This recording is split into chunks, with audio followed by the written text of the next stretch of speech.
السلام علیکم ناظرین، میں ہوں معاذ خواجہ۔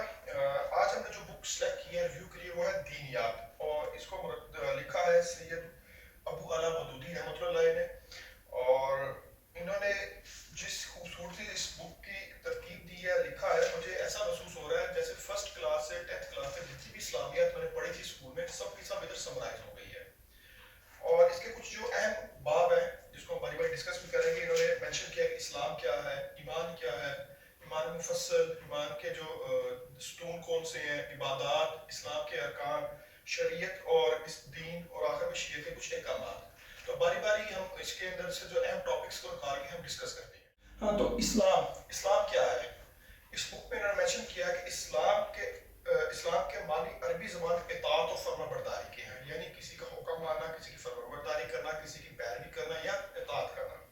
تو یہ ایک دنیا کا واحد مذہب ہے جو کسی رنگ، نسل یا خطے تک محدود نہیں ہے، پورے عالم کے لیے ہے۔ اس کے علاوہ جتنے بھی مذاہب ہیں وہ یا تو کسی قبیلے کے نام پہ ہے، کسی انسان کے نام پہ، کسی گروہ کے نام پہ ہے، جیسے عیسائی، حضرت عیسیٰ کے اوپر انہوں نے نام سے عیسائیت سٹارٹ کر دی، جو بھی ان کے تھے منکرین اور بعد میں پھر دعوے دار ہو گئے۔ اسی طریقے یہود قبیلہ تھا، اسے نکل پڑا۔ آپ وہ دیکھ لیں بدھ مت، بدھا سے نکلا ہوا ہے۔ تو یہ سارے مذاہب اسلام کے علاوہ سب کے سب جو ہے وہ محدود ہیں، صرف ایک یہ واحد مذہب ہے جو پورے عالم کے لیے ہے۔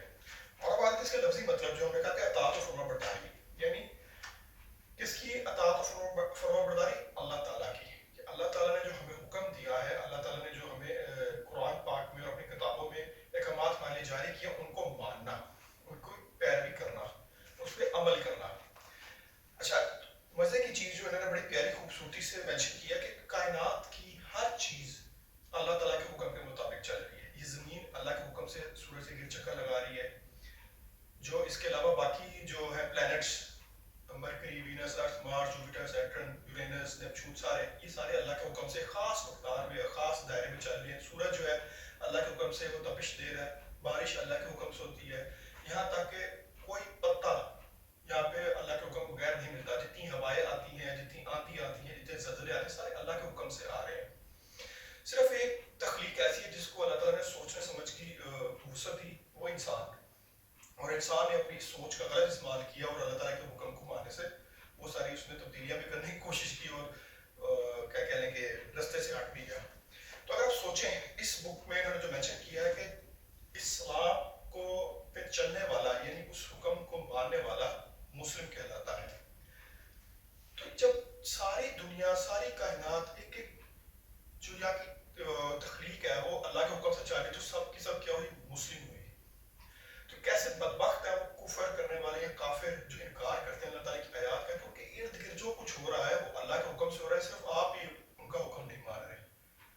تو یہ سوچنے سمجھنے کی بات ہے، اور بڑے خوبصورت انداز سے انہوں نے اس بک میں مینشن کیا ہے کہ کفر جو ہے، کافر جو ہے یا منکرین جو ہے، وہ کس حد تک جو اپنے آپ کو نا گہرائی اور گھٹائی میں ڈال رہے ہیں۔ دوسری اہم چیز جو ہے، ہم نے کہا تھا ایمان۔ ایمان کیا ہے؟ ایمان جو بیسیکلی ہے نا ورڈ الف میم نون، یعنی امن سے نکلا ہے۔ تو عربی میں زیادہ تر لفظ، 99% لفظ کہا جاتا ہے کہ الفاظ 3 حرفی ہوتے ہیں۔ تو امن کے معنی ہوتا ہے، یا ایمان کے معنی ہوتا ہے تصدیق کرنا، ٹھیک؟ یعنی جو اللہ تعالیٰ نے اپنے رسولوں کے تھرو ہم تک تعلیمات پہنچائی ہیں، جو اللہ تعالیٰ کی کتاب میں لکھا گیا ہے، جو فرشتے پیغام لا رہے ہیں اللہ تعالیٰ کا، ہم اس کی تصدیق کر رہے ہیں کہ یہ سچ ہے اور 100% ٹھیک ہے، اس میں کسی قسم کی بھی نا شک و شبہ کی گنجائش نہیں ہے۔ تو 4-5 چیزوں کے اوپر نا ایمان کا جب آتے ہیں بات، تو 5 چیزوں کا ذکر ہوتا ہے کہ سب سے پہلے اللہ پہ ایمان، پھر فرشتوں پہ ایمان، اللہ کی کتابوں پہ ایمان، رسولوں پہ ایمان، پیغمبروں پہ ایمان، اور آخرت پہ یقین۔ اب سمجھنے والی چیز ہے، قرآن پاک کے اندر بھی پہلے جو 4 امان ہیں، ایمان کا جب ذکر ہوتا ہے، اس میں ان کے لیے ایمان کا لفظ آتا ہے، اللہ پہ، فرشتوں پہ، پیغمبروں پہ، کتاب پہ۔ لیکن جب آخرت کا ذکر آتا ہے تو یقین کا ورڈ آتا ہے۔ کیوں؟ سمجھنے والی چیز ہے، ہم اس چیز کی صرف تصدیق کر سکتے ہیں جو موجود ہو یا جو گزر چکی ہو، لیکن جو فیوچر ہے، جو آنے والی ہے، اس کی ہم تصدیق نہیں کر سکتے، لیکن اس کے متعلق ہم یقین ضرور رکھیں کہ وہ لازمی آئے گی۔ چھوٹا سا میں نے سمرائز کیا ہے، ریپیٹ کر دیتے ہیں کہ ہم نے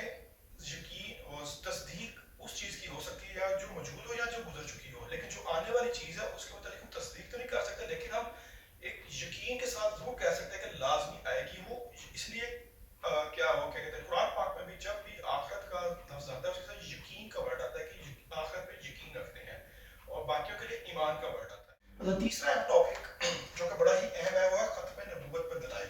ٹھیک ہے, ہمارا حیثیت مسلمان یہ ایمان ہے اور کامل ایمان ہے, پختہ ایمان ہے کہ حضرت محمد صلی اللہ علیہ وسلم آخری نبی اور ان کے بعد کوئی نبی نہیں آئے گا, نہ ہی کوئی رسول آئے گا. اور جو کہتے ہیں کہ یہ جاری دے گا پیغمبری کا سلسلہ, وہ انتہائی جھوٹے ہیں اور وہ مرتد ہے. تو انہوں نے تین چیزیں یہاں پہ مینشن کی ہیں کہ دلائل کے اندر, میں یہاں پہ لکھ دیتا ہوں تھوڑا تھوڑا اس کا ہنٹ. انہوں نے کہا کہ یہاں بلکہ لکھنے کی کیا ضرورت ہے, پیغمبری کی ضرورت کیوں پڑتی ہے, یعنی ایک پیغمبر کے بعد دوسرا پیغمبر آنے کی ضرورت کیوں پڑتی ہے. نمبر 1 پوائنٹ کہ پہلے والے پیغمبر کی ہدایات تعلیمات جو تھیں وہ مٹ گئی ہوں, جبکہ ایسا نہیں ہوا. حضرت محمد صلی اللہ علیہ وسلم نے جو تعلیمات ہمیں دی وہ تا قیامت رہیں گی. ٹھیک ہے. نمبر 2 پوائنٹ, پہلے والے پیغمبر کی تعلیم مکمل نہ ہو یا پھر اس میں کوئی ایڈیشن کرنی ہے یا کچھ چینجز کرنی ہو, ایسا بالکل کچھ نہیں ہے. حضرت محمد صلی اللہ علیہ وسلم کی تعلیمات جو ہیں اس میں کسی قسم کی ایڈیشن کی گنجائش نہیں ہے اور یہ مکمل اور کامل تعلیمات ہیں. اور نمبر تیسرا انہوں نے کہا کہ پہلے پیغمبر کی تعلیم ایک خاص قوم تک محدود ہو, خطے تک ہو, کیونکہ پہلے جتنے پیغمبر آئے آپ صلی اللہ علیہ وسلم سے وہ ایک خاص طبقے, خاص قوم کے لیے, خاص ایریا کے لیے تھے. لیکن حضرت محمد صلی اللہ علیہ وسلم رحمت العالمین ہے, تمام جہان کے لیے رحمت اور تمام جہان کے لیے کی تعلیمات ہیں اور تا قیامت رہیں گی. تو یہ چونکہ تینوں چیزیں ابھی ضرورت نہیں ہے, تو پھر نیو پیغمبر اور نیو رسول کیوں آئے گا, نیا نبی کیوں آئے گا, تو ایسا کچھ بھی نہیں ہے. تو یہ اس وجہ سے ختم نبوت پہ جو ان کے دلائل ہیں وہ بڑے ہی مضبوط اور ٹھوس ہیں. چوتھا جو سب سے اہم ٹاپک ہے وہ ہے انسان کی زندگی پر عقیدہ توحید کا اثر. یعنی عقیدہ توحید کیا ہے, اللہ تعالیٰ کی وحدانیت کو ماننا, اللہ ایک ہے, اکیلا ہے, اس جیسا کوئی نہیں ہے.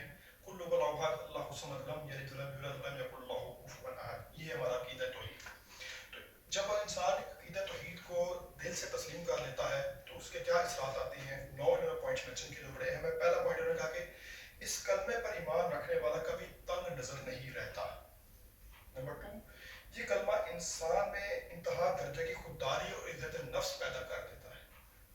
نمبر 3, اس کلمے سے خودداری کے ساتھ یہ کلمہ انسان میں انکساری بھی پیدا کرتا ہے, جہاں خودداری ہے انکسار بھی ہوتا جاتا ہے.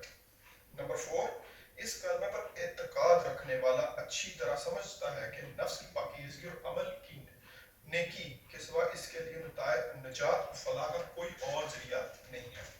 نمبر 5, اس کلمے کا قائل کسی حال میں مایوس اور دل شکستہ نہیں رہتا. نمبر 6, اس کلمے کا اعتقاد انسان میں عزم اور حوصلہ اور صبر و توکل کی زبردست طاقت پیدا کر دیتا ہے. نمبر 7, یہ کلمہ انسان کو بہادر بنا دیتا ہے. نمبر 8, لا الہ الا اللہ کا اعتقاد انسان میں قناعت اور بے نیازی کی شان پیدا کر دیتا ہے. نمبر 9, سب سے بڑی چیز یہ ہے کہ لا الہ الا اللہ کا اعتقاد انسان کو خدا کے قانون کا پابند بنا دیتا ہے. تو جب ہم اللہ تعالیٰ کے قانون کے پابند ہو کے اس کی اطاعت پہ بڑھ گئے تو دنیا اور آخرت دونوں میں کامیابی ملے گی. تو یار یہ بک بہت اچھی ہے, چھوٹا سا کتاب جو ہے ادارہ ترجمہ قرآن سے میں نے منگوایا ہے, تو آپ سب بھی منگوائیں, اس کو پڑھیں, مستفید ہو, اپنے بچوں کو پڑھائیں, اپنے عزیزوں کا اس کو پڑھائیں, اور اس میں جو اچھی اچھی چیزیں لکھی ہیں